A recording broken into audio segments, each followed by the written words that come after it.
Hello दोस्तों, video में हम बात करने वाले हैं कोटक महिंद्रा बैंक के बारे में। फाइनेंशियल ईयर 26 के सेकंड क्वार्टर के रिजल्ट बैंक की तरफ से आउट कर दिए गए हैं और जो क्वार्टर 2 के रिजल्ट हमें देखने को मिले हैं वो मिले जुले रिजल्ट देखने को मिले हैं। कुछ पैरामीटर्स ऐसे भी देखने को मिले हैं जहां पर रिजल्ट में थोड़ा सा कमजोर पॉइंट देखने को मिले हैं और बाकी अगर कुछ पैरामीटर्स ऐसे भी हैं जहां पर बैंक की ग्रोथ काफ़ी अच्छी जो है वो हमें देखने को मिली है। तो कोई भी बाय या सेल का रिकमेंडेशन वीडियो में नहीं होने वाला है, सिर्फ और सिर्फ हम Q2 रिजल्ट का एनालिसिस वीडियो में करने वाले हैं। तो देखिए, सबसे पहले हम बात करेंगे एक क्विक स्नैपशॉट के तौर पे। तो प्रॉफिट की अगर हम बात करते हैं तो प्रॉफिट बैंक का गिरता हुआ नजर आया। नेट इंटरेस्ट मार्जिन में भी थोड़ा सा दबाव देखने को मिला है। साथ ही साथ अगर कॉस्ट टू इनकम रेशियो की अगर हम बात करते हैं तो यहाँ पर नंबर्स आपको स्टेबल या फिर कह लीजिए ठीक ठाक देखने को मिले हैं। बाकी डिपॉजिट का अगर नंबर आप देखेंगे तो ग्रोथ अच्छी देखने को मिली है।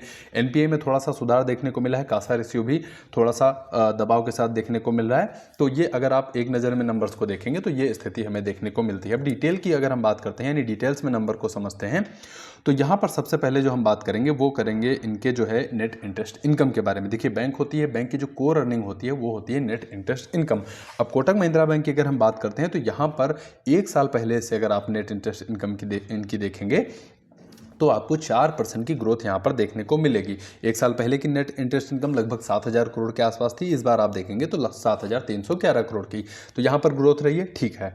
इसके अलावा पिछली तिमाही से नंबर अगर आप देखेंगे तो पिछली तिमाही से बहुत ज़्यादा इंक्रीज देखने को नहीं मिला है, लेकिन ठीक है, यहाँ पर भी नंबर्स जो है वो पॉजिटिव ही देखने को मिले हैं, कोई निगेटिव देखने को नहीं मिले हैं। इसके अलावा प्रॉफिट की अगर हम बात करते हैं तो प्रॉफिट का नंबर अगर आप देखेंगे तो इस बार का जो प्रॉफिट रहा है 3253 करोड़ का प्रॉफिट देखने को मिला है। अब दिक्कत की अगर आप बात देखेंगे तो दिक्कत यह है कि इनका प्रॉफिट आप देखेंगे वो कम हुआ है 3% साल दर साल। और यही प्रॉफिट का नंबर अगर आप कंपेयर करेंगे क्यू ऑन क्यू बेस पे तो यहां पर भी आपको निगेटिव रिजल्ट ही देखने को मिलेगा, क्योंकि पिछली तिमाही में जो प्रॉफिट था बैंक का वो 3,282 करोड़ था और इस बार आप देख लीजिए तो 3,253 करोड़ के आसपास प्रॉफिट जो है वो हमको देखने को मिला है। साथ ही साथ प्रोविजन की अगर हम बात कर लेते हैं तो प्रोविजन बैंक के आप देख पा रहे हैं थोड़ा सा पिछले साल से आपको इंक्रीज फॉर्म में देखने को मिले हैं, यानी कि कहीं ना कहीं नेट एनपीए में हो सकता है बैंक को कोई उम्मीद हो कि इनका कोई लोन है जो वो खराब होने की स्थिति में लग रहा हो। बाकी ठीक ठाक है। अब प्रॉफिट की अगर हम बात करें तो प्रॉफिट के अलावा अगर आप देखेंगे नेट इंटरेस्ट इनकम हो गई,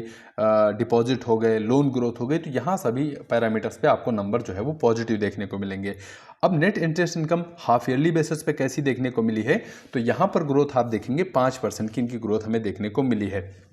13,862 करोड़ की इनकी नेट इंटरेस्ट इनकम FY25 के फर्स्ट हाफ में देखने को मिली थी और इस बार अगर आप देखेंगे तो 14,570 करोड़ की नेट इंटरेस्ट इनकम हमें देखने को मिली है। प्रॉफिट की क्या स्थिति है तो प्रॉफिट के बारे में अगर हम बात करें तो लगभग 6,535 करोड़ का प्रॉफिट इस फर्स्ट हाफ में आपको देखने को मिलेगा।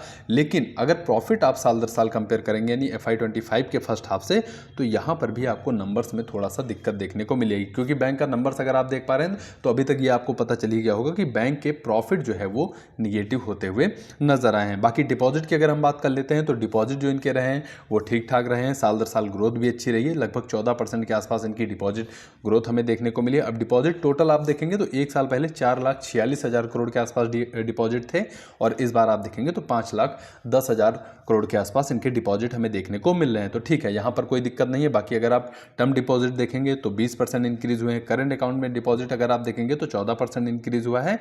तो ठीक है, यहाँ पर कोई विशेष दिक्कत हमें देखने को नहीं मिली। कासा की अगर हम बात कर लेते हैं तो कासा रेशियो अगर आप देखेंगे 42.3% के आसपास हमें देखने को मिला है, जो कि एक साल पहले अगर आप देखेंगे सितंबर 24 में तो यहाँ पर 43.6% के आसपास देखने को मिला। हालांकि कासा रेशियो कम हुआ है लेकिन कोई बहुत ज़्यादा शार्प डिक्लाइन हमें देखने को नहीं मिला जो चिंता का विषय बैंक के लिए हो। यहाँ पर भी हेल्दी कासा रेशियो है, कोई दिक्कत वाली बात हमें यहाँ पर देखने को नहीं मिल रही है।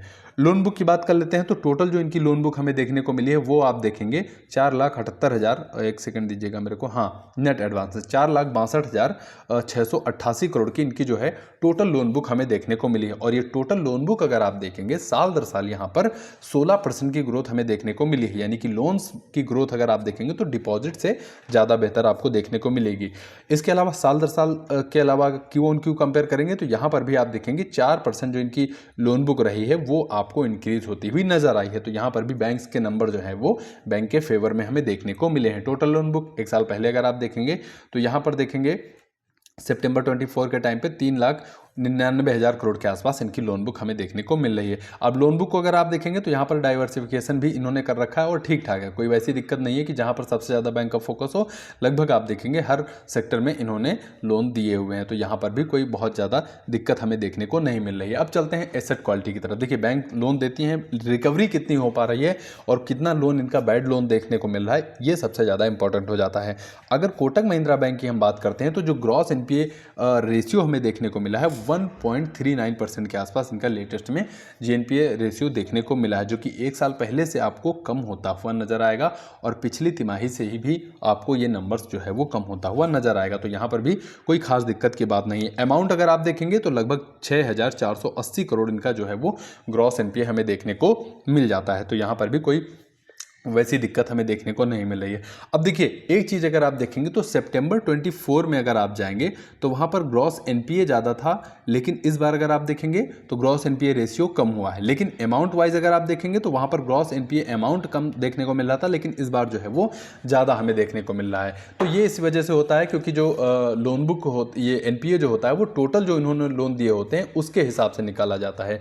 तो इस वजह से आप देखेंगे अमाउंट में थोड़ा सा इंक्रीज है, लेकिन परसेंटेज वाइज अगर आप देखेंगे तो कम है। तो यहाँ पर कोई विशेष दिक्कत वाली बात नहीं है। पिछली तिमाही से भी अगर आप नंबर कंपेयर करेंगे तो यहाँ पर आपको जो इनका एनपीए है वो आपको कम ही देखने को मिल जाएगा, ठीक है। इसके अलावा बैंक प्रोविजनिंग करके रखती है, तो प्रोविजनिंग के बाद अगर नेट एनपीए अमाउंट देखेंगे तो लगभग 1500 करोड़ के आसपास है, जो कि पिछली बार अगर आप देखेंगे 1500 करोड़ से ऊपर था और एक साल पहले अगर आप देखेंगे तो 1700 करोड़ से ऊपर का देखने को मिल रहा। तो यहाँ पर भी कोई खास दिक्कत हमें देखने को नहीं मिली। बाकी नेट इंटरेस्ट मार्जिन की अगर हम बात करते हैं तो यहाँ पर आप देखेंगे पिछली तिमाही से थोड़ा सा प्रेशर हमें देखने को मिला है, क्योंकि पिछली बार अगर आप देखेंगे तो 4.65% के आसपास था, इस बार अगर आप देखेंगे तो 4.54% के आसपास नेट इंटरेस्ट मार्जिन है, ठीक है। इसके अलावा अगर आप देखेंगे कॉस्ट टू इनकम रेशियो, तो कॉस्ट टू इनकम रेशियो भी बैंक का ठीक ठाक स्थिति में देखने को मिल रहा है, कहीं बहुत ज़्यादा खराब स्थिति में नहीं है। यानी कि कुछ बैंक अगर आपने देखा होगा अभी जो रिजल्ट आते जा रहे थे, मैं उसमें आपको बता रहा था 60%, 66% और कुछ बैंक्स का आप देखेंगे 70% के आसपास भी कॉस्ट टू इनकम रेशियो है। लेकिन वहाँ से अगर आप देखेंगे कोटक महिंद्रा बैंक का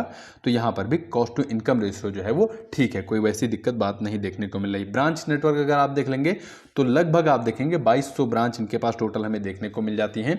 कोटक बाकी ये ग्रुप की ब्रांचेस हैं, उससे हमें मतलब नहीं है। कोटक महिंद्रा बैंक की जो ब्रांच है वो लगभग 2200 ब्रांचेस आपको देखने को मिल जाएंगी, ये जो लेटेस्ट Q2 के रिजल्ट के हिसाब से। बाकी वीडियो कैसा लगा आप कमेंट बॉक्स में बताइए। वीडियो अगर आपको पसंद आया हो तो वीडियो को लाइक करिए, शेयर करिए, चैनल को जरूर सब्सक्राइब करके रखिए, क्योंकि शेयर मार्केट से रिलेटेड जितनी भी कंपनीज होती हैं उनके जो रिजल्ट आते रहते हैं क्वार्टरली, उनका एनालिसिस हम करते रहते हैं। साथ ही साथ रिटेल इन्वेस्टर का जो टेलीग्राम चैनल है वहाँ पर म्यूचुअल फंड के अपडेट भी आपको मिलते रहते हैं, यानी म्यूचुअल फंड का जो मंथली पोर्टफोलियो होता है वहाँ पर भी आपको अपडेट मिलता रहेगा। लेटेस्ट जो रिसर्च रिपोर्ट होती हैं वो भी आपको समय समय पर मिलती रहती हैं। बाकी आपके कीमती समय के लिए आपका बहुत बहुत धन्यवाद।